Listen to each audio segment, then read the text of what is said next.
ਸਤਿ ਸ਼੍ਰੀ ਅਕਾਲ ਦੋਸਤੋ।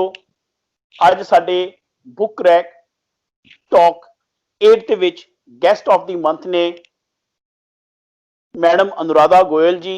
Anuradha Goyal ji indie tales ਨਾਮ ਦੇ ਇੱਕ ਬਹੁਤ ਪਪੂਲਰ ਬਲੌਗ ਚਲਾਉਂਦੇ ਨੇ, ਜਿਹਦੇ ਚ ਟੂਰਿਜ਼ਮ ਬਾਰੇ ਔਰ ਹੋਰ ਜਿਹੜੇ ਇੰਡੀਅਨ ਪਲੇਸਿਸ ਹੈ ਜਾਂ ਇੰਟਰਨੈਸ਼ਨਲ ਪਲੇਸਿਸ ਹੈ ਉਹਨਾਂ ਦਾ ਉਹ ਉਹਦੇ ਚ ਜ਼ਿਕਰ ਕਰਦੇ ਨੇ, ਉਹਨਾਂ ਦੀ ਫੋਟੋਗ੍ਰਾਫਸ ਕਰਕੇ ਨੌਲੇਜ ਵੀ ਦਿੰਦੇ ਨੇ। ਉਹਨਾਂ ਦੇ ਨਾਲ ਨਾਲ ਉਹਨਾਂ ਨੇ ਮੋਰ ਦੈਨ 750 ਬੁੱਕਸ ਦਾ ਰਿਵਿਊ ਕੀਤਾ ਹੋਇਆ ਹੈ। ਉਹ ਅਨੂ ਰਿਵਿਊਜ਼ ਨਾਮ ਦੇ ਇੱਕ ਹੋਰ ਬਲੌਗ ਹੈ, ਉਹਦੇ ਚ ਰਿਵਿਊਜ਼ ਪਾਉਂਦੇ ਨੇ। ਫੇਸਬੁੱਕ ਤੇ ਵੀ ਪੂਰੇ ਐਕਟਿਵ ਨੇ। ਇਹਨਾਂ ਦੇ ਨਾਲ ਨਾਲ ਉਹਨਾਂ ਨੇ ਇੱਕ ਬੁੱਕ ਲਿਖੀ ਹੈ ਮਾਊਸ ਚਾਰਮਰਸ, ਜਿਹੜੀ ਕਿ ਇੰਟਰਨੈਟ ਤੇ ਜਿਹੜਾ ਕਮਰਸ਼ੀਅਲਾਈਜੇਸ਼ਨ ਜਾਂ ਈ ਕਾਮਰਸ ਦੇ ਉੱਤੇ ਹੈ, ਉਹ ਸਾਰਾ ਦੱਸਦੀ ਹੈ। ਉਹਦੇ ਬੈਕ ਸੀਨਸ ਜਿਹੜੇ ਹੈ, ਸੀਕ੍ਰੇਟਸ ਹੈ, ਉਸ ਬੁੱਕ ਚ ਦਿੱਤੇ ਗਏ ਨੇ। ਮੈਂ ਉਹ ਬੁੱਕ ਪੜ੍ਹੀ ਹੋਈ ਹੈ, ਉਹ ਬੁੱਕ ਪੜ੍ਹਨ ਯੋਗ ਨੇ। ਅਸੀਂ ਮੈਡਮ ਅਨੁਰਾਧਾ ਗੋਇਲ ਦਾ ਆਪਣੇ book rack talk guest of the month ਚ ਬਹੁਤ ਬਹੁਤ ਸਵਾਗਤ ਕਰਦੇ ਹਾਂ। ਮੈਡਮ ਜੀ ਤੁਹਾਡਾ ਬਹੁਤ ਬਹੁਤ ਸਵਾਗਤ ਹੈ। ਧੰਨਵਾਦ ਨਵਜੋਤ ਜੀ ਤੇ ਬੁੱਕ ਰੈਕ। ਸਭ ਤੋਂ ਪਹਿਲਾਂ ਤਾਂ ਮੈਂ ਤੁਹਾਨੂੰ ਇਹ ਦੱਸਣਾ ਚਾਹਾਂਗੀ ਕਿ ਮੈਂ ਬਹੁਤ ਇੰਟਰਵਿਊਜ਼ ਦਿੱਤੇ ਨੇ, ਪਰ ਇਹ ਪੰਜਾਬੀ ਚ ਮੇਰਾ ਪਹਿਲਾ ਇੰਟਰਵਿਊ ਹੈ। ਐਂਡ ਤੁਹਾਡੇ ਰਾਹੀਂ ਲੋਕਾਂ ਨੂੰ ਇਹ ਵੀ ਪਤਾ ਚੱਲੂਗਾ ਕਿ ਪੰਜਾਬੀ ਮੇਰੀ ਮਾਂ ਬੋਲੀ ਹੈ। ਇਹ ਬਹੁਤ ਅੱਛੀ ਗੱਲ ਹੈ ਜੀ। ਮੈਂ ਤੁਹਾਨੂੰ ਦੱਸਣਾ ਚਾਹਾਂਗੀ ਮੈਡਮ ਇਸ ਵੇਲੇ ਗੋਆ 'ਚ ਰਹਿੰਦੇ ਨੇ, ਪਰ ਬੇਸਿਕਲੀ ਇਹਨਾਂ ਦਾ ਜਿਹੜਾ ਜਨਮ ਹੋਇਆ ਉਹ ਖੰਨਾ ਸ਼ਹਿਰ 'ਚ ਹੋਇਆ। ਬੇਸਿਕਲੀ ਇਹਨਾਂ ਦੀ ਪੜ੍ਹਾਈ ਲਿਖਾਈ ਪੰਜਾਬੀ ਹੋਈ। ਅੱਗੇ ਤੁਸੀਂ ਮੈਂ ਕਹਾਂਗੀ ਆਪਣੀ ਗੱਲ ਜਾਰੀ ਰੱਖਣ। ਹਾਂਜੀ, ਤੇ ਤੁਸੀਂ ਦੱਸੋ ਕੀ ਹੋਰ ਕੁਐਸਚਨ ਪੁੱਛੋਗੇ ਤੁਸੀਂ? ਅਸੀਂ ਚਾਹੁੰਦੇ ਹਾਂ ਕਿ ਤੁਸੀਂ ਪਹਿਲੀ ਆਪਣੀ ਕਿਤਾਬ ਜਿਹੜੀ ਤੁਹਾਡੀ ਹੈ ਮਾਊਸ ਚਾਰਮਰ, ਉਹਦੇ ਬਾਰੇ ਕੁਝ ਥੋੜਾ ਦੱਸੋ, ਕਿਉਂਕਿ ਸਾਡਾ ਬੁੱਕਸ ਨਾਲ ਰਿਲੇਟਡ ਹੈ ਪ੍ਰੋਗਰਾਮ। ਤੁਸੀਂ ਆਪਣੀ ਕਿਤਾਬ ਬਾਰੇ ਦੱਸੋ, ਔਰ ਤੁਹਾਡੀ ਇੱਕ ਕਿਤਾਬ ਆਉਣ ਵਾਲੀ ਹੈ ਉਹਦੇ ਬਾਰੇ ਵੀ ਤੁਸੀਂ ਦੱਸੋ। ਅੱਛਾ, ਤੇ ਮੇਰੀ ਪਹਿਲੀ ਕਿਤਾਬ ਜਿਹੜੀ ਸੀ ਉਹ ਸੀ ਮਾਊਸ ਚਾਰਮਰਸ। ਇਹ ਗੱਲ ਕਰਦੀ ਹੈ ਜਿਹੜੇ ਇੰਟਰਨੈਟ ਬੇਸਡ ਬਿਜ਼ਨੈਸਸ ਹੈ, ਈ ਬਿਜ਼ਨੈਸਸ ਜਿਨ੍ਹਾਂ ਨੂੰ ਆਪਾਂ ਕਹਿੰਦੇ ਆ। ਇਹਨਾਂ ਨੂੰ ਮੈਂ 3 ਤਰ੍ਹਾਂ ਦੀ ਕੈਟੇਗਰੀਜ਼ ਵੰਡਿਆ ਸੀ। 3 ਤਰ੍ਹਾਂ ਦੇ ਇੰਟਰਨੈਟ ਬੇਸਡ ਬਿਜ਼ਨੈਸਸ ਹੁੰਦੇ ਨੇ। ਇੱਕ ਤਾਂ ਈ ਕਾਮਰਸ, ਜਿਹੜਾ ਕਿ ਖਰੀਦਣ ਤੇ ਵੇਚਣ ਦੀ ਚੀਜ਼ ਹੈ। ਜਿਵੇਂ ਆਪਾਂ ਕਿਸੇ ਦੁਕਾਨ ਤੇ ਜਾ ਕੇ ਕੋਈ ਚੀਜ਼ ਖਰੀਦਦੇ ਆ, ਵੇਚਦੇ ਆ, ਆਪਾਂ ਦੁਕਾਨ ਲਾਉਂਦੇ ਆ ਕਿਤੇ, ਉਸੇ ਤਰ੍ਹਾਂ ਤੁਸੀਂ ਆਨਲਾਈਨ ਇੱਕ ਦੁਕਾਨ ਲਾਉਂਦੇ ਹੋ ਜਿੱਥੇ ਲੋਕ ਆਰਡਰ ਪਲੇਸ ਕਰ ਸਕਦੇ ਹੈ, ਚੀਜ਼ਾਂ ਖਰੀਦ ਸਕਦੇ ਆ, ਦੇਖ ਸਕਦੇ ਆ, ਖਰੀਦ ਸਕਦੇ ਆ, ਰਿਟਰਨ ਕਰ ਸਕਦੇ ਆ। ਇਹ ਤਾਂ ਹੋਇਆ ਕਿ ਜਿਹੜੀ ਸਾਡੀ ਰੋਜ਼ਮर्रा ਦੀ ਦੁਕਾਨ ਹੈ ਉਹ ਆਨਲਾਈਨ ਚਲੀ ਗਈ, ਇਹਨੂੰ ਈ ਕਾਮਰਸ ਕਹਿੰਦੇ ਨੇ। ਤੇ ਜਿਹੜਾ ਦੂਜਾ ਹੈ ਉਹ ਹੈਗਾ ਕੰਟੈਂਟ ਬਿਜ਼ਨਸ, ਜਿਹੜਾ ਕੀ ਹੈ ਕਿ ਤੁਸੀਂ ਕੁਝ ਲਿਖਦੇ ਹੋ, ਤੁਸੀਂ ਕੁਝ ਕ੍ਰੀਏਟ ਕਰਦੇ ਹੋ। ਔਰ ਨਾ ਠੀਕ ਹੋ ਗਿਆ, ਇਹ ਲਿਖਣਾ ਵੀ ਹੋ ਸਕਦਾ ਹੈ, ਇਹ ਵੀਡੀਓ ਕੰਟੈਂਟ ਵੀ ਹੋ ਸਕਦਾ ਹੈ, ਤੇ ਇਹ ਆਡੀਓ ਕੰਟੈਂਟ ਵੀ ਹੋ ਸਕਦਾ ਹੈ, ਇਹ ਫੋਟੋਗ੍ਰਾਫੀ ਵੀ ਹੋ ਸਕਦੀ ਹੈ, ਕਿਸੇ ਵੀ ਤਰ੍ਹਾਂ ਦਾ ਜਿਹੜਾ ਤੁਸੀਂ ਕੰਟੈਂਟ ਬਣਾਉਂਦੇ ਹੋ ਨਾ। ਜਿਹੜਾ ਕੰਟੈਂਟ ਬਿਜ਼ਨਸ ਹੈ ਇਹ ਇੰਟਰਨੈਟ ਨੇ ਇੱਕ ਤਰ੍ਹਾਂ ਤੋਂ ਇੱਕ ਰੈਵੋਲੂਸ਼ਨ, ਇੱਕ ਕ੍ਰਾਂਤੀ ਲਿਆਈ ਹੈ। ਬਿਕੋਜ਼ ਹੁੰਦਾ ਕੀ ਸੀ, ਪਹਿਲਾਂ ਆਪਾਂ ਲਿਖਦੇ ਸੀ ਕਿਤਾਬਾਂ 'ਚ, ਅਖਬਾਰਾਂ 'ਚ, ਜਿੱਥੇ ਕਿ ਇੱਕ ਲਿਮਿਟਿਡ ਸਪੇਸ ਹੁੰਦੀ ਸੀ। ਇਹ ਅਖਬਾਰ ਦੇ 24 ਪੇਜ ਹੈ ਤੇ 24 ਪੇਜਾਂ 'ਚ ਜਿੰਨੀ ਚੀਜ਼ ਆਊਗੀ ਉਨੀ ਉਹ ਲਿਖੀ ਜਾ ਸਕਦੀ ਹੈ। ਬਿਲਕੁਲ ਠੀਕ ਗੱਲ ਆ। ਰੇਡੀਓ ਹੁੰਦੇ ਸੀ, ਟੀਵੀ ਹੁੰਦੇ ਸੀ, ਉੱਥੇ ਵੀ 24 ਘੰਟੇ ਹੁੰਦੇ ਸੀ। ਜਿੰਨਾ ਕੁ ਕੰਟੈਂਟ ਉਹ 24 ਘੰਟੇ 'ਚ ਲੈ ਸਕਦੇ ਹੈ, ਉਹਨਾਂ ਕੁ ਕੰਟੈਂਟ ਉਹ 24 ਘੰਟਿਆਂ 'ਚ ਲੈਂਦੇ ਸੀ। ਬਟ ਇੰਟਰਨੈਟ ਆਉਣ ਦੇ ਨਾਲ ਉਹ ਸਾਰੀਆਂ ਜਿਹੜੀਆਂ ਸਰਹੱਦਾਂ ਸੀ ਉਹ ਨਿਕਲ ਗਈਆਂ। ਚਾਹੋ ਕ੍ਰੀਏਟ ਕਰ ਸਕਦੇ ਹੋ। ਇਹਦੇ ਨਾਲ ਹੋਰ ਵੀ ਚੀਜ਼ਾਂ ਆਈਆਂ ਕਿ ਕੰਟੈਂਟ ਕੋਈ ਵੀ ਪਾ ਸਕਦਾ ਹੈ। ਇਹਦਾ ਮਤਲਬ ਕੰਟੈਂਟ ਦੀ ਕੁਆਲਿਟੀ ਤੇ ਕੋਈ ਚੈੱਕ ਨਹੀਂ ਹੈ।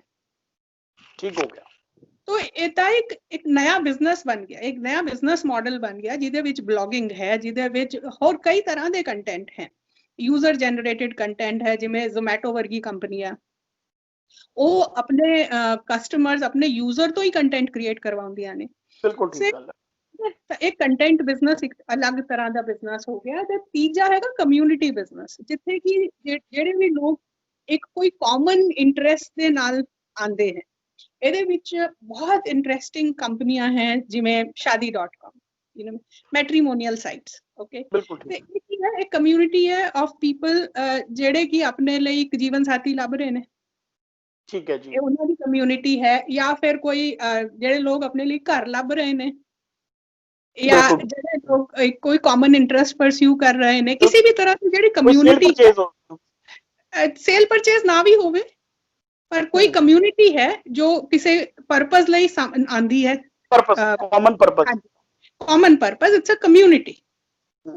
ਠੀਕ ਹੈ, तो ਉਹ ਇਹ ਤਿੰਨ ਤਰ੍ਹਾਂ ਦੇ ਮੇਨ ਬਿਜ਼ਨੈਸਸ ਨੂੰ ਮੈਂ ਇਸ ਕਿਤਾਬ ਨਾਲ ਲਿਖਿਆ ਸੀ with case studies and examples. ਤੇ ਬਹੁਤ ਸਾਰੇ ਬਿਜ਼ਨਸ ਸਕੂਲਾਂ ਦੇ ਵਿੱਚ ਇਹਨੂੰ ਇਸਤੇਮਾਲ ਕੀਤਾ ਗਿਆ ਤੇ ਬਹੁਤ ਸਾਰੇ ਜਿਹੜੇ ਐਂਟਰਪ੍ਰੀਨਿਓਰਸ ਹੈ ਉਹਨਾਂ ਨੇ ਇਹਨੂੰ ਬਹੁਤ ਪਸੰਦ ਕੀਤਾ ਸੀ। ਮੇਰੀ ਜਿਹੜੀ ਨਵੀਂ ਕਿਤਾਬ ਆ ਰਹੀ ਹੈ ਉਹ ਮੇਰੇ ਯਾਤਰਾ ਦੇ ਤਜਰਬਿਆਂ ਬਾਰੇ ਹੈ, ਟਰੈਵਲ ਲੌਗ ਹੈ। ਹਾਂਜੀ, ਤੁਹਾਨੂੰ ਪਤਾ ਹੈ ਕਿ ਮੈਨੂੰ ਹੁਣ 16 ਸਾਲ ਹੋ ਗਏ ਇਹ ਬਲੌਗ ਲਿਖਦੇ ਹੋਏ, ਪਰ ਮੈਂ ਜਦੋਂ ਦੀ ਜੰਮੀ ਆ ਉਦੋਂ ਦੀ ਮੈਂ ਟਰੈਵਲ ਕਰ ਹੀ ਰਹੀ ਹਾਂ। ਮੇਰੇ ਫਾਦਰ ਸਾਹਿਬ ਫੌਜ ਸੀ ਤੇ ਉਹਨਾਂ ਦੇ ਨਾਲ ਵੀ ਅਸੀਂ ਜਗ੍ਹਾ ਜਗ੍ਹਾ ਘੁੰਮੇ। ਫਿਰ ਆਪਣੀ ਨੌਕਰੀ, ਮੈਂ ਸੌਫਟਵੇਅਰ ਇੰਡਸਟਰੀ ਦੇ ਵਿੱਚ ਬਹੁਤ ਚਿਰ ਕੰਮ ਕੀਤਾ ਤਾਂ ਉਹਦੇ ਨਾਲ ਬਹੁਤ ਜਗ੍ਹਾ ਘੁੰਮੇ।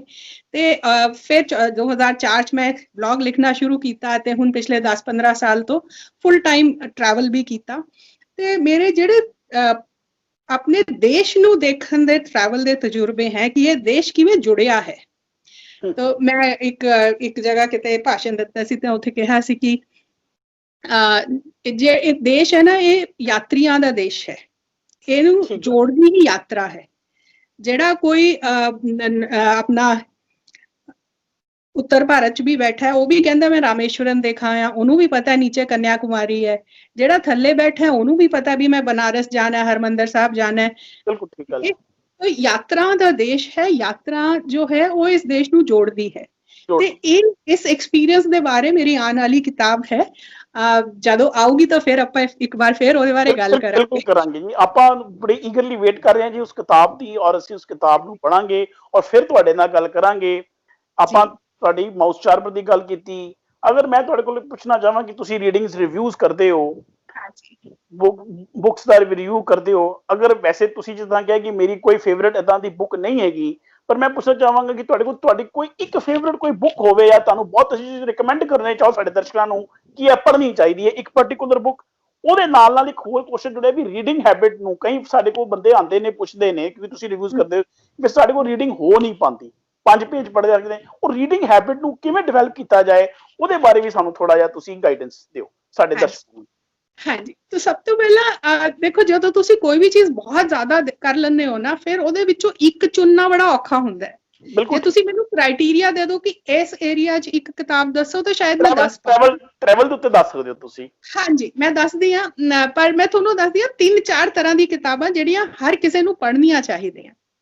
ਪਹਿਲੀ ਕਿਤਾਬ ਤਾਂ ਹੈ ਜੀ, ਤੁਸੀਂ ਜਿੱਥੇ ਵੀ ਜਿਸ ਵੀ ਧਰਮ ਨੂੰ ਮੰਨਦੇ ਹੋ ਉਹਦੇ ਧਰਮ ਗ੍ਰੰਥ ਪੜ੍ਹੋ, ਕਿਉਂਕਿ ਉਹਨਾਂ ਧਰਮਾਂ ਗ੍ਰੰਥਾਂ 'ਚ ਬਹੁਤ ਜਿਹੜਾ ਗਿਆਨ ਛੁਪਿਆ ਹੁੰਦਾ ਹੈ, ਬਹੁਤ ਲੋਕਾਂ ਦਾ ਗਿਆਨ ਲਿਖੀ, ਚਾਹੇ ਉਹ ਇੱਕ ਨੇ ਹੋਵੇ, 2 ਨੇ ਹੋਵੇ, ਪਰ ਉਹਦੇ ਵਿੱਚ ਇੱਕ ਪੂਰੀ ਕੌਮ ਦਾ ਗਿਆਨ ਛੁਪਿਆ ਹੁੰਦਾ ਹੈ। ਤੇ ਉਹਦੇ ਵਿੱਚ ਤੁਹਾਨੂੰ ਜੀਵਨ ਕਿਸ ਤਰ੍ਹਾਂ ਚੰਗੀ ਤਰ੍ਹਾਂ ਬਿਤਾਨਾ ਹੈ ਉਹ ਲਿਖਿਆ ਹੁੰਦਾ ਹੈ। ਤੇ ਉਹ ਵੀ ਇੱਕ ਤਰ੍ਹਾਂ ਦੀ ਸਾਡੀ ਵਿਰਾਸਤ ਹੈ।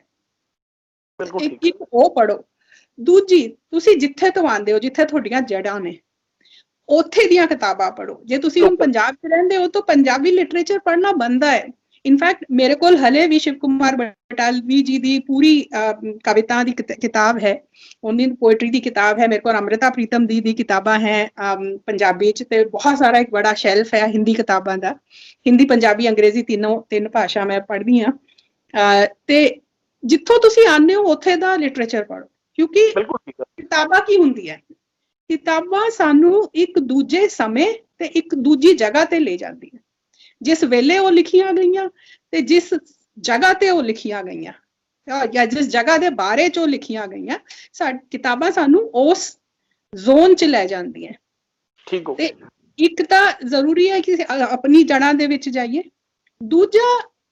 ਦੂਜੇ ਐਂਡ ਤੇ ਇੱਕ ਸਪੈਕਟਰਮ ਹੈਗਾ, ਤੇ ਦੂਜੇ ਐਂਡ ਤੇ ਸਾਨੂੰ ਵਰਲਡ ਲਿਟਰੇਚਰ ਵੀ ਪੜ੍ਹਨਾ ਚਾਹੀਦਾ ਹੈ। ਠੀਕ ਹੈ, ਬਿਲਕੁਲ। ਦੁਨੀਆ ਦੇ ਲੋਕ ਕੀ ਕਰ ਰਹੇ, ਲਾਈਕ ਫॉर ਐਗਜ਼ਾਮਪਲ ਕਿ ਲੈਟਸ ਸੇ ਜੇ 15ਵੀਂ 16ਵੀਂ ਸ਼ਤਾਬਦੀ 'ਚ ਭਾਰਤ ਵਿੱਚ ਗੁਰੂ ਨਾਨਕ ਦੇਵ ਸੀ, ਕਬੀਰ ਦਾਸ ਸੀ, ਮੀਰਾਬਾਈ ਸੀ, ਇਹ ਭਗਤੀ ਮੂਵਮੈਂਟ ਚੱਲ ਰਿਹਾ ਸੀਗਾ। ਹਾਂਜੀ, ਤੇ ਉਸ ਸਮੇਂ ਬਾਕੀ ਜਗ੍ਹਾ ਦੁਨੀਆ 'ਚ ਕੀ ਹੋ ਰਿਹਾ ਸੀ? ਕੀ ਇਹ ਦੁਨੀਆ ਦਾ ਫਿਨੋਮੀਨਾ ਸੀ ਕਿ ਇਹ ਭਾਰਤ ਦਾ ਫਿਨੋਮੀਨਾ ਸੀ? ਬਿਲਕੁਲ ਠੀਕ ਗੱਲ ਹੈ ਜੀ। तो अपने देश, अपने जड़ा बारे पढ़ो, अपने देश बारे पढ़ो ते दुनिया दे बारे पढ़ो। तो मेक श्योर कि एक हेल्दी मिक्स होवे किताबां दा, ਜਿਹੜੀਆਂ ਤੁਸੀਂ ਪੜ੍ਹ ਸਕਦੇ ਹੋ। ਟੈਕਨੋਲੋਜੀ ਦੇ ਬਾਰੇ ਪੜ੍ਹੋ, ਬਿਕੋਜ਼ ਟੈਕਨੋਲੋਜੀ ਅੱਜ ਕੱਲ੍ਹ ਸਾਡੀ ਲਾਈਫ ਲਿਟਰਲੀ ਟੈਕਨੋਲੋਜੀ ਤੇ ਡਿਪੈਂਡੈਂਟ ਟੈਕਨੋਲੋਜੀ ਬੇਸਡ ਹੋ ਗਈ ਹੈ ਨਾ, ਤੇ ਟੈਕਨੋਲੋਜੀ ਦੇ ਬਾਰੇ ਪੜ੍ਹਨਾ ਵੀ ਜ਼ਰੂਰੀ ਹੈ। ਥੋੜੀ ਸਮਝ ਸਭ ਨੂੰ ਚਾਹੀਦੀ ਹੈ, ਠੀਕ ਹੈ। ਤੇ ਇਹ 3-4 ਹੈ। ਬਾਕੀ ਜੇ ਤੁਸੀਂ ਮੈਨੂੰ ਕਹੋਗੇ ਫੇਵਰੇਟ, ਤਾਂ ਮੈਂ ਕਹੂੰਗੀ ਜੇ ਕੋਈ ਪੜ੍ਹ ਸਕਦਾ ਹੈ ਤੇ ਮਹਾਭਾਰਤ ਪੜ੍ਹੋ। ਇਹ ਬਹੁਤ ਵੱਡੀ ਕਿਤਾਬ ਹੈ, ਪੜ੍ਹਨਾ ਸਭ ਦੇ ਵੱਸ ਦੀ ਗੱਲ ਨਹੀਂ ਹੈ, ਬਟ ਜਿਹੜੀਆਂ ਸਾਰੀਆਂ ਕਹਾਣੀਆਂ ਕਿਤੇ ਜਾ ਕੇ ਉੱਥੇ ਮਿਲ ਜਾਂਦੀਆਂ। ਮਹਾਭਾਰਤ ਦੀਆਂ ਕੁਝ ਬੁੱਕਸ ਜਿਹੜੀਆਂ ਮੇਰੇ ਬੁੱਕ ਰੈਕ, ਸਾਰੀ ਬੁੱਕ ਤਾਂ ਨਹੀਂ ਹੈ, ਜਦ ਦੇਵਦੱਤ ਪਟਨਾਇਕ ਨੇ ਮਾਡਰਨ ਵਰਜ਼ਨ ਲਿਖਿਆ ਮਹਾਭਾਰਤ ਦਾ, ਉਹ ਮੇਰੇ ਬੁੱਕ ਰੈਕ 'ਚ ਹੈ। ਫਿਰ ਸਾਡੇ ਬੁੱਕ ਰੈਕ 'ਚ ਮ੍ਰਿਤੁੰਜੇ ਕਿਤਾਬ ਹੈ ਜਿਹੜੀ ਕਿ ਮਰਾਠੀ ਤੋਂ ਟ੍ਰਾਂਸਲੇਟ ਹੋਈ ਹੈ, ਜਿਹੜੀ ਕਿ ਕਰਨ ਦਾ ਪਰਸਪੈਕਟਿਵ ਦੱਸਦੀ ਹੈ। ਫਿਰ ਇੱਕ ਕਰਨਾਜ਼ ਵਾਈਫ ਵੀ ਹੈ ਸਾਡੇ ਕੋਲ, ਜਿਹੜੀ ਕਿ ਕਰਨ ਦੀ ਵਾਈਫ ਦਾ ਪਰਸਪੈਕਟਿਵ ਦੱਸਦੀ ਹੈ। ਇਸ ਤਰ੍ਹਾਂ ਦੀ ਕਈ ਚੀਜ਼ਾਂ ਮਹਾਭਾਰਤ ਬੇਸਡ ਬੁੱਕਸ ਮਿਲ ਜਾਂਦੀਆਂ ਆਪਾਂ ਨੂੰ, ਅੱਜ ਕੱਲ੍ਹ ਪੰਜਾਬੀ 'ਚ ਵੀ ਮਿਲ ਜਾਂਦੀ। ਹਾਂ ਦੇਖੋ ਜੀ, ਮਹਾਭਾਰਤ ਤੇ ਰਾਮਾਇਣ ਦੋਨਾਂ ਦੀ ਖਾਸੀਅਤ ਇਹ ਹੈ ਕਿ ਜਨਰੇਸ਼ਨਸ, ਕਈ ਜਨਰੇਸ਼ਨਸ ਇਹਦੇ ਉੱਤੇ ਲਿਖਦੀਆਂ ਰਹਿਣਗੀਆਂ, ਲਿਖ ਰਹੀਆਂ ਨੇ। ਐਂਡ ਤੁਸੀਂ ਜੋ ਕਿਰਦਾਰ ਇਹਨਾਂ ਦੇ ਵਿੱਚੋਂ ਤੁਹਾਨੂੰ ਪਸੰਦ ਆਏ, ਤੁਸੀਂ ਉਹਦੇ ਵਿਊ ਤੋਂ ਇਹਨੂੰ ਦੇਖ ਸਕਦੇ ਹੋ ਸਭ ਦੇ ਹੈ। ਮੈਂ ਕਰਨ ਦੇ ਮੈਂ ਆਈ ਥਿੰਕ ਘੱਟੋ ਘੱਟ 20 ਕਿਰਦਾਰਾਂ ਦੇ ਦ੍ਰਿਸ਼ਟੀਕੋਣ ਤੋਂ ਮਹਾਭਾਰਤ ਪੜ੍ਹੀ ਹੈ। ਪਰ ਮੈਨੂੰ ਮੈਂ ਹਲੇ ਵੀ ਇਹਦੀ ਓਰੀਜਨਲ ਪੜ੍ਹਨੀ ਹੈ, ਬਿਕੋਜ਼ ਉਹ ਬਹੁਤ ਲੰਬੀ ਹੈ। ਪਰ ਰਾਮਾਇਣ ਮੈਂ ਪੜ੍ਹੀ ਹੈ ਓਰੀਜਨਲ। ਤੇ ਜਦ ਤੁਸੀਂ ਮੂਲ ਪੜ੍ਹਦੇ ਹੋ ਨਾ, ਤੇ ਉਹ ਤੁਹਾਨੂੰ ਓਨੀ ਜਗ੍ਹਾ ਦਿੰਦਾ ਹੈ ਕਿ ਤੁਸੀਂ ਆਪੇ ਸੋਚ ਸਕੋ। ਨਹੀਂ ਤਾਂ ਤੁਸੀਂ ਕਿਸੇ ਦੂਜੇ ਦੀ ਸੋਚ ਉਸ ਗ੍ਰੰਥ ਬਾਰੇ ਪੜ੍ਹ ਰਹੇ ਹੋ। ਪਰ ਜਦ ਤੁਸੀਂ ਆਪੇ ਪੜ੍ਹਦੇ ਹੋ ਤਾਂ ਫਿਰ ਤੁਹਾਡੇ ਕੋਲ ਬਹੁਤ ਵਿੰਡੋ ਹੁੰਦੀ ਹੈ ਸੋਚਣ ਦੀ ਕਿ ਇਹ ਕਿਆ ਕਹਿ ਰਹੀ ਹੈ, ਕਿਉਂਕਿ ਇਹਨਾਂ ਦੀ ਕਹਾਣੀ ਤਾਂ ਸਭ ਨੂੰ ਪਤਾ ਹੈ। ਕਹਾਣੀ ਪੜ੍ਹਨ ਲਈ ਤਾਂ ਕੋਈ ਪੜ੍ਹਦਾ ਨਹੀਂ, ਕਹਾਣੀ ਤਾਂ ਸਭ ਨੂੰ ਪਤਾ ਹੈ। ਤੁਹਾਨੂੰ ਪਤਾ ਹੈ ਕਿ ਅੱਗੇ ਇਹ ਹੋਣਾ ਹੀ ਹੈ। ਕਹਾਣੀ ਦੇ ਰਹੱਸ ਕੀ ਹੈ, ਉਹਦੇ ਵਾਸਤੇ ਪੜ੍ਹਨਾ ਪੈਣਾ। ਕਹਾਣੀ ਤਾਂ ਉਹਨੂੰ ਜਿਹੜਾ ਕੁਝ ਉਹ ਤੁਹਾਨੂੰ ਦੱਸਣਾ ਚਾਹੁੰਦੇ ਹੈ, ਉਹਨੂੰ ਹੋਲਡ ਕਰਨ ਵਾਲਾ ਇੱਕ ਧਾਗਾ ਹੈ। ਜਿਵੇਂ ਮਾਲਾ ਦਾ ਧਾਗਾ ਹੁੰਦਾ ਹੈ, ਉਵੇਂ ਇੱਕ ਧਾਗਾ ਹੈ ਉਹ ਕਹਾਣੀ, ਜਿੱਥੇ ਸਾਰੀਆਂ ਦੀਆਂ ਸਾਰੀਆਂ ਜਿੰਨੀਆਂ ਸਿੱਖਾਂ ਹੈ ਉਹ ਉਹਨਾਂ ਨੂੰ ਪਿਰੋਇਆ ਹੋਇਆ ਹੈ। ਤੇ ਤੁਸੀਂ 1-2 ਜਿੰਨਾ ਪੜ੍ਹ ਸਕਦੇ ਹੋ ਓਰੀਜਨਲ ਪੜ੍ਹੋ, ਤੇ ਉਹਦੇ ਬਾਅਦ ਤੁਹਾਨੂੰ ਬਹੁਤ ਸੋਚਣ ਨੂੰ ਮਿਲਦਾ। ਉਹਦੇ ਬਾਅਦ ਤੁਸੀਂ ਕਿਸੇ ਹੋਰ ਦੀ ਲਿਖੀ ਕਿਤਾਬ ਉਹਦੇ ਬਾਰੇ ਸ਼ਾਇਦ ਨਾ ਪੜ੍ਹ ਪਾਓ, ਕਿਉਂਕਿ ਤੁਹਾਡਾ ਆਪਣਾ ਇੱਕ ਦ੍ਰਿਸ਼ਟੀਕੋਣ ਬਣ ਜਾਂਦਾ ਹੈ। ਬਣ ਜਾਏਗਾ। ਹਾਂਜੀ, ਬਿਲਕੁਲ ਠੀਕ ਗੱਲ ਹੈ। ਵੀ ਆਪਣੇ ਦਰਸ਼ਕਾਂ ਨੂੰ ਕਹਾਂਗੀ, ਮੈਡਮ ਦਾ ਕਹਿਣਾ ਹੈ ਕਿ ਮਹਾਭਾਰਤ ਪੜ੍ਹੋ, ਜਿਹੜੀ ਤੁਹਾਨੂੰ ਲੈਂਗੁਏਜ ਆ ਉਹ 'ਚ ਪਸੰਦ ਪੜ੍ਹੋ, ਕੋਸ਼ਿਸ਼ ਕਰੋ ਕਿ ਓਰੀਜਨਲ ਪੜ੍ਹੋ, ਉਹਦੇ ਨਾਲ ਤੁਹਾਨੂੰ ਨੌਲੇਜ ਮਿਲੇਗੀ। ਬਾਕੀ ਜਿਹੜਾ ਦੂਸਰਾ ਇੱਕ ਸਵਾਲ ਹੈ, ਸਾਡੇ ਕਈ ਦਰਸ਼ਕ ਮੈਨੂੰ ਟੈਲੀਫੋਨ ਕਰਦੇ ਆ, ਪੁੱਛਦੇ ਆ ਵੀ ਸਾਡੇ ਕੋਲ ਰੀਡਿੰਗ ਹੈਬਿਟ ਡਿਵੈਲਪ ਨਹੀਂ ਹੋ ਪਾਉਂਦੀ, ਉਹਦੇ ਬਾਰੇ ਤੁਸੀਂ ਕਿਸ ਤਰ੍ਹਾਂ ਡਿਵੈਲਪ ਕੀਤੀ ਜਾਏ? ਅਗਰ ਕੋਈ ਬਿਗਨਰ ਹੈ, ਉਹ ਕਿੱਦਾਂ ਡਿਵੈਲਪ ਕਰੇ? ਇੱਕ ਤਾਂ ਕੋਸ਼ਿਸ਼ ਕਰੋ ਘਰ 'ਚ ਜਿੰਨੇ ਬੱਚੇ ਹੋਣ ਉਹਨਾਂ ਨੂੰ ਬਚਪਨ ਤੋਂ ਪੜ੍ਹਨ ਦੇ ਲਾਓ, ਕਿਉਂਕਿ ਰੀਡਿੰਗ ਜਿਹੜੀ ਹੈਗੀ ਹੈ ਨਾ, ਇਹ ਐਕਵਾਇਰਡ ਹੈਬਿਟ ਹੈ। ਜ਼ਿਆਦਾਤਰ ਅਸੀਂ ਜਾਂ ਤਾਂ ਘਰ 'ਚ ਪੜ੍ਹਨ ਦਾ ਮਾਹੌਲ ਹੋਵੇ, ਜੇ ਬੱਚਾ ਦੇਖੂਗਾ ਵੀ ਸਾਰੇ ਹੀ ਪੜ੍ਹਨ ਲੱਗੇ ਆ ਤਾਂ ਬੱਚਾ ਵੀ ਕਿਤਾਬ ਚੱਕ ਲੂਗਾ, ਹੈ ਨਾ। ਜੇ ਨਹੀਂ ਹੈ ਤੁਹਾਡੇ ਘਰ 'ਚ ਤਾਂ ਫਿਰ ਦਿਨ 'ਚ 15 ਮਿੰਟ, ਅੱਧਾ ਘੰਟਾ, 2 ਘੰਟਾ ਆਪਣੇ ਆਪ ਨੂੰ ਫੋਰਸ ਕਰਕੇ ਪੜ੍ਹਨ ਤੇ ਲਾਓ। ਆਸਾਨ ਕਿਤਾਬ ਨਾਲ ਸ਼ੁਰੂ ਕਰੋ। ਜਿਹੜੀ ਵੀ ਕੋਈ ਕਿਤਾਬ ਹੈ, ਜਿਹੜੀ ਬਹੁਤ ਸਾਰੀ ਐਸੀ ਕਿਤਾਬਾਂ ਹੁੰਦੀਆਂ ਜੋ ਮਨੋਰੰਜਨ ਲਈ ਪੜ੍ਹੀਆਂ ਜਾਂਦੀਆਂ, ਲੋਟ ਆਫ ਫਿਕਸ਼ਨ, ਬਹੁਤ ਸਾਰੀ ਫਿਕਸ਼ਨ ਜੋ ਜਿਹੜੀ ਹੁੰਦੀ ਹੈ ਉਹ ਬੜੀ ਐਂਟਰਟੇਨਿੰਗ ਹੁੰਦੀ ਹੈ। ਤੋ ਸ਼ੁਰੂ ਉਹਨਾਂ ਕਿਤਾਬਾਂ ਤੋਂ ਕਰੋ ਜਿਨ੍ਹਾਂ ਨੂੰ ਪੜ੍ਹਨ 'ਚ ਤੁਹਾਨੂੰ ਮਜ਼ਾ ਆਵੇ। ਜੇ ਇੱਕ ਵਾਰ ਮਜ਼ਾ ਆਉਣ ਲੱਗੂਗਾ ਤਾਂ ਫਿਰ ਇਹ ਕਿਤਾਬਾਂ ਤਾਂ ਤੁਹਾਨੂੰ ਪਤਾ ਆਪੇ ਹੀ ਤੁਹਾਨੂੰ ਥੋੜਾ ਲੜ ਫੜ ਕੇ ਛੱਡਦੀਆਂ ਨਹੀਂ। ਬਿਲਕੁਲ ਠੀਕ ਗੱਲ ਹੈ ਜੀ। ਮਹਾਭਾਰਤ ਤੁਹਾਡੀ, ਤੁਸੀਂ ਸਭ ਨੂੰ ਕਿਹਾ ਪੜ੍ਹਨੀ ਚਾਹੀਦੀ ਹੈ। ਤੁਹਾਡੀ ਆਪਣੀ ਨਵੀਂ ਕਿਤਾਬ ਆ ਰਹੀ ਹੈ, ਅਸੀਂ ਉਹਦੀ ਵੇਟ ਕਰ ਰਹੇ ਹਾਂ। ਤੁਸੀਂ ਰੀਡਿੰਗ ਹੈਬਿਟ ਬਾਰੇ ਦੱਸਿਆ। ਤੁਸੀਂ ਕੀ ਸਮਝਦੇ ਹੋ ਕਿ ਅੱਜ ਤੁਸੀਂ ਬਲੌਗ ਵੀ ਚਲਾਉਂਦੇ ਹੋ ਤੇ ਬੁੱਕਸ ਵੀ ਪੜ੍ਹਦੇ ਹੋ, ਕਿ ਬੁੱਕਸ ਅੱਜ ਟੈਕਨੋਲੋਜੀ ਦੀ ਏਜ ਦੇ ਵਿੱਚ ਬੁੱਕਸ ਕਿੱਥੇ ਸਟੈਂਡ ਕਰਦੀਆਂ, ਇੰਪੋਰਟੈਂਸ ਆਫ ਬੁੱਕ ਰੀਡਿੰਗ ਕਿੱਥੇ ਸਟੈਂਡ ਕਰਦੀ ਹੈ, ਇਹਦੇ ਬਾਰੇ ਤੁਹਾਡੇ ਕੀ ਵਿਚਾਰ ਨੇ? ਦੇਖੋ, ਕਿਤਾਬਾਂ ਜਿਹੜੀਆਂ ਹੈਗੀਆਂ ਨਾ, ਇੰਟਰਨੈਟ ਤੇ ਜਿੰਨੀ ਲਿਖਾਈ ਹੁੰਦੀ ਹੈ ਉਹ ਬੜੀ ਸ਼ਾਰਟ ਫਾਰਮ ਲਿਖਾਈ ਹੁੰਦੀ ਹੈ। 1000-2000 ਵਰਡ ਦੇ ਲੇਖ ਲਿਖੇ ਜਾਂਦੇ ਆ, ਜਿਹੜਾ ਕਿ ਬੰਦਾ ਚੱਲਦਾ ਫਿਰਦਾ ਕੋਈ ਪੜ੍ਹ ਸਕਦਾ ਹੈ, ਜਾਂ ਜਦੋਂ ਲੋੜ ਹੁੰਦੀ ਹੈ ਤਦੋਂ ਲੋਕ ਪੜ੍ਹਦੇ ਨੇ। ਫॉर एग्जांपल ਜਦ ਮੇਰੇ ਜਿੰਨੇ ਟਰੈਵਲੌਗ ਹੈ, ਜੇ ਤੁਸੀਂ ਕਿਤੇ ਜਾਣਾ ਹੈ ਤਾਂ ਤੁਸੀਂ ਖੋਲ ਕੇ ਪੜ੍ਹੋਗੇ ਵੀ ਹੁਣ ਮੈਨੂੰ ਜਾਣਾ, ਲੈਟ ਮੀ ਰੀਡ ਕਿ ਇੱਥੇ ਕੀ ਦੇਖਣ ਨੂੰ ਹੈ ਜਾਂ ਕੀ ਧਿਆਨ ਰੱਖਣਾ ਹੈ। ਤੋ ਜਾਂ ਤਾਂ ਤੁਸੀਂ ਲੋੜ ਦੇ ਬੇਸ ਤੇ ਪੜ੍ਹਦੇ ਹੋ, ਜਾਂ ਫਿਰ ਤੁਸੀਂ ਐਵੇਂ ਐਂਟਰਟੇਨਮੈਂਟ ਲਈ ਹਲਕਾ ਫੁਲਕਾ ਕੁਝ ਪੜ੍ਹ ਲੈਂਦੇ ਹੋ। ਜਿਹੜਾ ਲੌਂਗ ਫਾਰਮ ਰੀਡਿੰਗ ਹੈ, ਤੁਹਾਨੂੰ ਡੀਪ ਕਿਸੇ ਸਬਜੈਕਟ ਤੇ ਪੜ੍ਹਨਾ ਹੈ ਤੇ ਹਲੇ ਵੀ ਕਿਤਾਬਾਂ ਹੀ ਉਹਦਾ ਇੱਕ ਸੋਰਸ ਨੇ। ਤੇ ਅੱਜ ਕਿਸੇ ਨੂੰ ਲਿਖਣੀ ਵੀ ਹੈ, ਅਗਰ ਜੇ ਕਿਸੇ ਇੱਕ ਸਬਜੈਕਟ ਬਾਰੇ ਇੱਕ ਅਥਾਰਟੇਟਿਵ ਕੁਝ ਲਿਖਣਾ ਹੈ ਤਾਂ ਉਹਨੂੰ ਫਿਰ ਕਿਤਾਬ ਦੇ ਫਾਰਮ 'ਚ ਲਿਖਣਾ ਪੈਂਦਾ ਹੈ। ਤੇ ਇਸ ਲਈ ਕਿਤਾਬਾਂ ਐਕਚੁਅਲੀ ਇਸ ਵੇਲੇ ਤਾਂ ਇੰਡੀਆ ਵਿੱਚ ਕਿਤਾਬਾਂ ਬਹੁਤ ਛਪ ਰਹੀਆਂ ਨੇ, ਕਿਉਂਕਿ ਛਪਣਾ ਆਸਾਨ ਹੋ ਗਿਆ, ਪਬਲਿਸ਼ਰ ਬਹੁਤ ਸਾਰੇ ਨੇ, ਈ ਪਬਲਿਸ਼ਿੰਗ ਹੈ, ਕਿੰਡਲ ਪਬਲਿਸ਼ਿੰਗ ਹੈ, ਤੇ ਕਿਤਾਬਾਂ ਛਪ ਬਹੁਤ ਰਹੀਆਂ ਨੇ। ਕੁਝ ਚੰਗੀਆਂ ਨੇ, ਕੁਝ ਐਵਰੇਜ ਨੇ, ਕੁਝ ਚੰਗੀਆਂ ਹੋ ਸਕਦੀਆਂ ਨੇ, ਲੇਕਿਨ ਕਿਤਾਬਾਂ ਦੀ ਤਾਂ ਜਿਹੜੀ ਲੋੜ ਹੈ ਉਹ ਹਮੇਸ਼ਾ ਰਹੇਗੀ। ਕਿਤਾਬਾਂ ਆਲਸੋ ਦੇ ਆਲਸੋ ਜਿਹਨੂੰ ਕਹਿੰਦੇ ਦਸਤਾਵੇਜ਼ ਨੇ, ਜਿਹੜੇ ਕ੍ਰੋਨਿਕਲ ਕਰਦੇ ਨੇ। ਜੇ ਤੁਹਾਨੂੰ ਅੱਜ ਨਾ ਵੀ ਰੈਲੀਵੈਂਟ ਲੱਗੇ, 20 ਸਾਲਾਂ ਬਾਅਦ, 100 ਸਾਲਾਂ ਬਾਅਦ ਲੋਕ ਉਹਨੂੰ ਪੜ੍ਹਨਗੇ ਕਿ ਅੱਛਾ 21ਵੀਂ ਸ਼ਤਾਬਦੀ ਦੇ ਸ਼ੁਰੂਆਤ ਵਿੱਚ ਲੋਕ ਇਸ ਤਰ੍ਹਾਂ ਸੋਚਦੇ ਸੀ। ਬਿਲਕੁਲ ਠੀਕ ਗੱਲ, ਠੀਕ ਹੈ। ਆਈ ਟੈਲ ਯੂ, ਮੈਂ ਇੱਕ ਦਿੱਲੀ ਬਾਰੇ ਕਿਤਾਬ ਪੜ੍ਹੀ ਸੀ ਜਿਹੜੀ 20ਵੀਂ ਸ਼ਤਾਬਦੀ ਦੇ ਪਹਿਲੇ ਦਸ਼ਕ 'ਚ ਲਿਖੀ ਗਈ ਸੀ। ਉਹ ਚਾਂਦਨੀ ਚੌਕ 'ਚ ਰਹਿਣ ਵਾਲਾ ਇੱਕ ਮੁਸਲਿਮ ਪਰਿਵਾਰ, ਉਹਦੀ ਕਹਾਣੀ ਸੀ। ਜਦ ਤੁਸੀਂ ਉਹ ਪੜ੍ਹਦੇ ਹੋ, ਉੱਥੋਂ ਤਾਂ 1910 ਦਾ ਜਾਂ 1905 ਦਾ ਚਾਂਦਨੀ ਚੌਕ ਜੋ ਹੈ ਤੁਹਾਡੀ ਅੱਖਾਂ ਅੱਗੇ ਆ ਜਾਂਦਾ, which is nothing like the Chandni Chowk that you see today। ਅੱਜ ਦਾ ਚਾਂਦਨੀ ਚੌਕ ਉਹਦੇ ਵਰਗਾ ਜਮਾ ਹੀ ਨਹੀਂ ਦਿਸਦਾ। ਤੋ ਇੱਕ ਰਿਕਾਰਡ ਵੀ ਹੁੰਦੀਆਂ ਕਿਤਾਬਾਂ, ਆਪਣੇ ਟਾਈਮ ਦੀਆਂ, ਆਪਣੇ ਸਮੇਂ ਦੀਆਂ, ਆਪਣੇ ਸਮੇਂ ਦੀ ਸੋਚ ਦੀਆਂ। ਕਿਹੜੀਆਂ ਚੀਜ਼ਾਂ ਇਸ ਵੇਲੇ ਲੋਕਾਂ ਨੂੰ ਪਰੇਸ਼ਾਨ ਕਰਨੀਆਂ ਨੇ, ਖੁਸ਼ ਕਰ ਰਹੀਆਂ ਨੇ, ਕੀ ਸਾਡੀਆਂ ਐਸਪੀਰੇਸ਼ਨਸ ਨੇ, ਹੋਪਸ ਨੇ, ਉਹਦਾ ਸਭ ਦਾ ਦਸਤਾਵੇਜ਼ੀਕਰਨ ਵੀ ਹੈ ਕਿਤਾਬਾਂ। ਬਿਲਕੁਲ ਠੀਕ ਹੈ। ਇਹਦੇ ਨਾਲ ਇੱਕ ਜੁੜਿਆ ਸਵਾਲ ਹੈ ਕਿ ਸਾਡੇ ਦੇਸ਼ ਦੇ ਵਿੱਚ ਦੇਖੋ ਹਰ ਵਿਅਕਤੀ, ਕਿਤਾਬਾਂ ਥੋੜੀ ਕਾਸਟਲੀ ਵੀ ਹੁੰਦੀਆਂ। ਮੈਨੂੰ ਕਈ ਲੋਕ ਸਵਾਲ ਪੁੱਛਦੇ ਨੇ ਵੀ, ਜਾਂ ਮੈਂ ਕੋਈ ਮੇਰੇ ਜਿੰਨਾ ਸਰਕਲ ਹੈ, ਮੈਂ ਕਿਸੇ ਨੂੰ ਸਾਡੇ ਪ੍ਰੋਗਰਾਮ ਦੇ ਵਿੱਚ ਇੱਕ ਪਾਰਟ ਹੈ ਕਿ ਅਸੀਂ ਬੁੱਕਸ ਵੀ ਦਿੰਦੇ ਹਾਂ ਪੜ੍ਹਨ ਵਾਸਤੇ ਵਿਦ ਪ੍ਰੋਮਿਸ ਟੂ ਰਿਟਰਨ। ਔਰ ਮੇਰੇ ਕੋਲ ਮੇਰਾ ਪ੍ਰੋਗਰਾਮ ਦੇਖਣ ਤੋਂ ਬਾਅਦ ਕੁਝ ਲੋਕ ਲੈ ਕੇ ਵੀ ਗਏ ਆ, ਇੱਥੋਂ ਤੱਕ ਕਿ ਮੇਰੀ ਬੁੱਕਸ ਜਿਹੜੀਆਂ ਹੈ ਕਿ ਕੋਈ ਕਿਸੇ ਨੂੰ ਭੇਜ ਕੇ ਵੀ ਮੰਗਵਾ ਲੈਂਦਾ, ਮੈਨੂੰ ਵਾਪਸ ਵੀ ਕਰ ਜਾਂਦੇ ਆ। ਪਰ ਸਾਡੇ ਦੇਸ਼ ਦੇ ਵਿੱਚ, ਹਿੰਦੁਸਤਾਨ ਦੇ ਵਿੱਚ, ਇੰਡੀਆ ਦੇ ਵਿੱਚ, ਜਿਹੜਾ ਕਿ ਬੜਾ ਤੁਸੀਂ ਗੱਲ ਕੀਤੀ ਧਾਰਮਿਕ ਦੇਸ਼ ਵੀ ਰਿਹਾ ਹੈਗਾ ਵੀ ਹੈ, ਔਰ ਕਾਫੀ ਇੰਟੈਲੈਕਚੁਅਲ ਲੋਕ ਆ ਰਿਹਾ, ਬਟ ਹੋਰ ਜੇ ਅਸੀਂ ਪੜ੍ਹਦੇ ਹਾਂ ਬੁੱਕਸ, ਸਾਨੂੰ ਪਤਾ ਇਹ ਪਬਲਿਕ ਲਾਇਬ੍ਰੇਰੀਜ਼ ਵਾਸਤੇ ਕਿਉਂ ਨਹੀਂ ਸਾਡੀਆਂ ਸਰਕਾਰਾਂ ਜਿਹੜੀਆਂ ਹੈ, ਇੱਥੋਂ ਤੱਕ ਕਿ ਮੈਂ ਤਾਂ ਐਜੂਕੇਸ਼ਨ ਮਿਨਿਸਟਰ ਨੂੰ ਵੀ ਲੈਟਰ ਲਿਖੀ ਹੈ, ਪਰ ਕੋਈ ਰਿਸਪੌਂਸ ਨਹੀਂ ਆਇਆ ਹੈ। ਸਾਡੇ ਕੋਲ ਪਬਲਿਕ ਲਾਇਬ੍ਰੇਰੀਜ਼ ਨੂੰ ਡਿਵੈਲਪ ਕਿਉਂ ਨਹੀਂ ਕੀਤਾ ਜਾ ਰਿਹਾ? ਨਵਜੋਤ ਜੀ, ਥੈਂਕ ਯੂ ਸੋ ਮਚ ਇੱਕ ਸਵਾਲ ਪੁੱਛਣ ਲਈ। ਇਹ ਬਹੁਤ ਇੰਪੋਰਟੈਂਟ ਸਵਾਲ ਹੈ, ਬਹੁਤ ਇੰਪੋਰਟੈਂਟ ਸਵਾਲ ਹੈ। ਐਕਚੁਅਲੀ ਮੈਂ ਜਿੱਥੇ ਰਹਿੰਦੀ ਹਾਂ, ਪਣਜੀ, ਗੋਆ ਦੀ ਕੈਪੀਟਲ ਹੈ, ਇੱਥੇ ਇੱਕ ਬਹੁਤ ਸੋਹਣੀ ਪਬਲਿਕ ਲਾਇਬ੍ਰੇਰੀ ਹੈ। ਐਂਡ ਮੈਂ ਤੁਹਾਨੂੰ ਦੱਸਦਾ ਕਿ ਹਰ ਸ਼ਹਿਰ, ਹਰ ਜ਼ਿਲ੍ਹੇ, ਹਰ ਪਿੰਡ 'ਚ ਪਬਲਿਕ ਲਾਇਬ੍ਰੇਰੀ ਹੈ। ਉਹ ਕਿਸ ਹਾਲਤ 'ਚ ਹੈ ਉਹ ਅਲੱਗ ਗੱਲ ਹੈ। ਉਹਨਾਂ ਕੋਲ ਬਜਟ ਹੁੰਦਾ ਹੈ, ਉਹਨਾਂ ਨੇ ਹਰ ਸਾਲ ਕਿਤਾਬਾਂ ਖਰੀਦਣੀਆਂ ਹੁੰਦੀਆਂ। ਸਾਡੀ ਲਾਇਬ੍ਰੇਰੀ ਬਹੁਤ ਸੋਹਣੀ ਹੈ। ਇੱਥੇ ਇੱਕ ਸਿੰਪਲ ਜਿਹਾ ਸਿਸਟਮ ਹੈ, ਤੁਹਾਨੂੰ ਕੋਈ ਕਿਤਾਬ ਚਾਹੀਦੀ ਹੈ, ਤੁਸੀਂ ਉੱਥੇ ਰਿਕੁਇਜ਼ੀਸ਼ਨ ਪਾ ਦਿਓ ਵੀ ਮੈਨੂੰ ਇਹ ਕਿਤਾਬ ਚਾਹੀਦੀ ਹੈ। ਉਹ ਸਾਰੀਆਂ ਰਿਕੁਇਜ਼ੀਸ਼ਨਾਂ ਇਕੱਠੀਆਂ ਕਰਕੇ ਅਗਲੀ ਵਾਰ ਜਦ ਆਰਡਰ ਕਰਨੀ ਹੁੰਦੀ ਹੈ, ਆਰਡਰ ਕਰ ਦਿੰਦੇ ਆ। ਐਂਡ ਰੈਗੂਲਰਲੀ ਕਿੰਡਲ ਕਿਤਾਬਾਂ ਵੀ ਹੈ।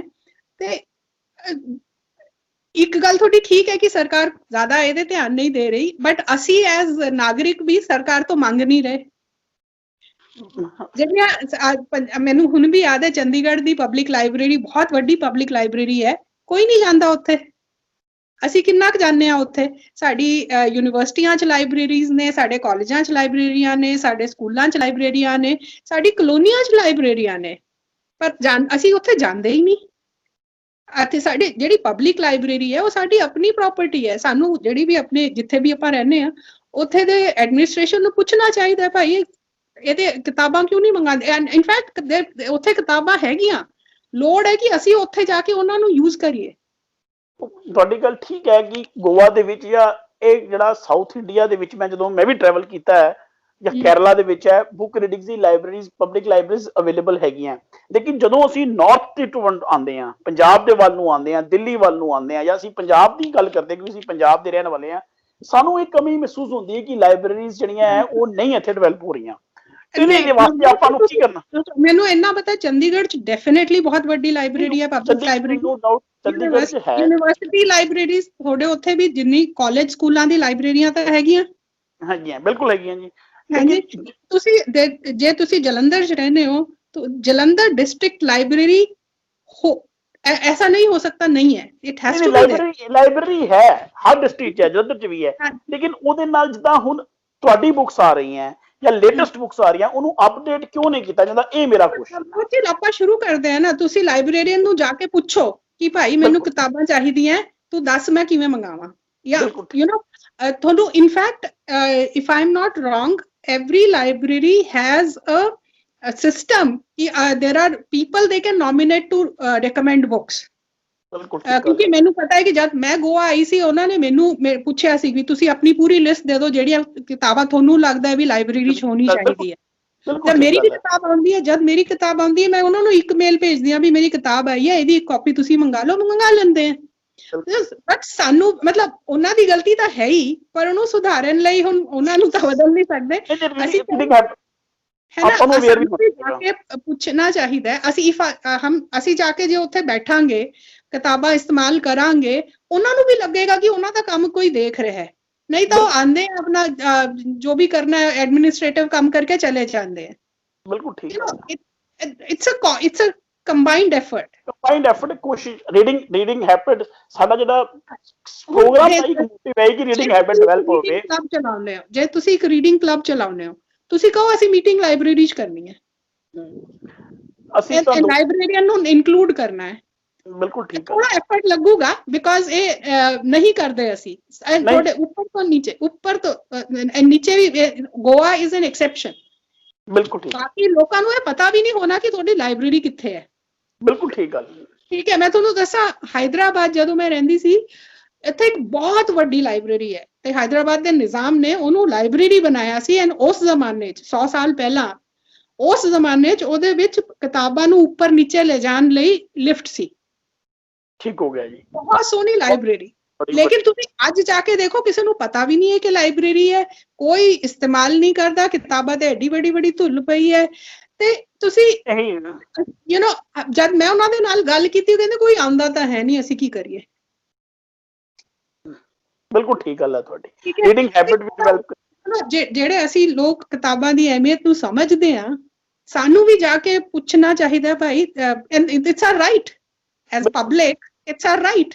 ਕਿਹਦੇ ਲਈ ਬਣੀ ਹੈ ਲਾਇਬ੍ਰੇਰੀ? ਲਾਇਬ੍ਰੇਰੀਅਨ ਨੂੰ ਨੌਕਰੀ ਦੇਣ ਲਈ ਤਾਂ ਨਹੀਂ ਬਣੀ, ਬਣੀ ਤਾਂ ਸਾਡੇ ਲਈ ਹੈ ਨਾ, ਸਾਡੇ ਲਈ ਬਣੀ ਹੈ, ਸਾਡੇ ਲਈ ਬਣੀ ਉਹਨਾਂ ਲਈ ਹੈ ਜਿਹੜੇ ਕਿਤਾਬਾਂ ਅਫੋਰਡ ਨਹੀਂ ਕਰ ਸਕਦੇ, ਜਿਹੜੇ ਬੱਚੇ ਬ੍ਰਾਈਟ ਬੱਚੇ ਜਿਹੜੇ ਕਿਤਾਬਾਂ ਅਫੋਰਡ ਨਹੀਂ ਕਰ ਸਕਦੇ, ਉਹਨਾਂ ਲਈ ਬਣੀ ਹੈ ਲਾਇਬ੍ਰੇਰੀ। ਸੋ ਕੋਸ਼ਿਸ਼, ਉਮੀਦ ਕਰਦੇ ਹਾਂ ਕਿ ਇਹ ਜਿਹੜੇ ਟਾਕ ਸਾਡੀ ਜਿਹੜੀ ਕੁਝ ਅਥਾਰਟੀਜ਼ ਔਰ ਪਬਲਿਕ ਦੋਨੋਂ ਸੁਣਨਗੇ, ਔਰ ਰੀਡਿੰਗ ਹੈਬਿਟ ਵੀ ਡਿਵੈਲਪ ਹੋਏਗੀ, ਔਰ ਲਾਇਬ੍ਰੇਰੀਜ਼ ਵੱਲ ਧਿਆਨ ਵੀ ਦਿੱਤਾ ਜਾਏਗਾ।